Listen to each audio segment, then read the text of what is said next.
आज हम विस्तार से समझेंगे कि शनिदेव के वक्री होने का आपकी राशि पर क्या प्रभाव पड़ेगा। जानेंगे कि मिथुन राशि के लिए शनि किस भाव में वक्री होंगे। 27 जुलाई से लेकर 11 दिसंबर तक शनिदेव वक्री रहेंगे। आपकी राशि से शनि इस समय 10वें भाव में स्थित हैं और लगभग 30 वर्षों बाद कर्म भाव में रहकर वक्री हो रहे हैं।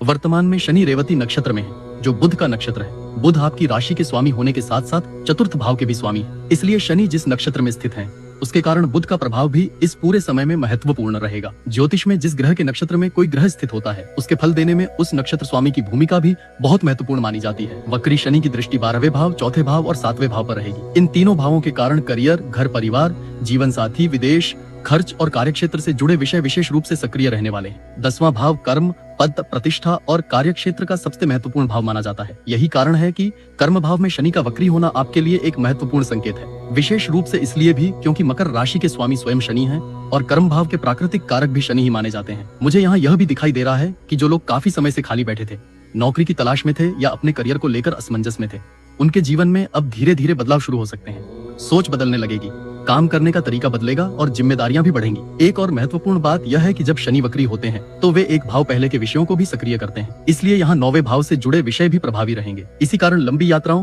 कार्य के सिलसिले में यात्रा, घर से दूर जाकर काम करने या स्थान परिवर्तन के योग भी बनते दिखाई दे रहे हैं। शनि की दृष्टि 12वें भाव पर होने के कारण कुछ लोगों को नौकरी या कार्य के कारण अपने घर से दूर जाना पड़ सकता है। यदि आप पहले से ही सोच रहे थे कि किसी दूसरे शहर, दूसरे राज्य या विदेश में जाकर काम करें, तो अब वह समय धीरे धीरे बन सकता है। मैं यह बिल्कुल नहीं कह रहा कि हर मिथुन राशि वाला घर छोड़ देगा, बल्कि केवल उन्हीं लोगों के लिए यह योग अधिक प्रभावी होगा जिनकी कुंडली में ऐसे संकेत पहले से मौजूद हैं। जो लोग पहले से विदेश में रह रहे हैं या विदेश से जुड़े कार्य कर रहे हैं, उनके लिए भी यह समय अच्छा दिखाई देता है। शनि की दृष्टि 12वें भाव पर होने के कारण खर्च भी लगातार बने रह सकते हैं। आय भी होगी, लेकिन उसके साथ साथ किसी न किसी कारण धन का व्यय भी होता रहेगा। फिर भी स्वास्थ्य के मामले में कभी कभी हाथों पैरों में थकान, शरीर में दर्द, कमजोरी या माइग्रेन जैसी छोटी मोटी समस्याएं परेशान कर सकती हैं। यहाँ एक बहुत सकारात्मक योग भी बन रहा है। बृहस्पति की नवम दृष्टि सीधे आपके कर्म भाव पर पड़ रही है, जहाँ वक्री शनि स्थित है, अर्थात बृहस्पति शनि को शुभ समर्थन दे रहे हैं।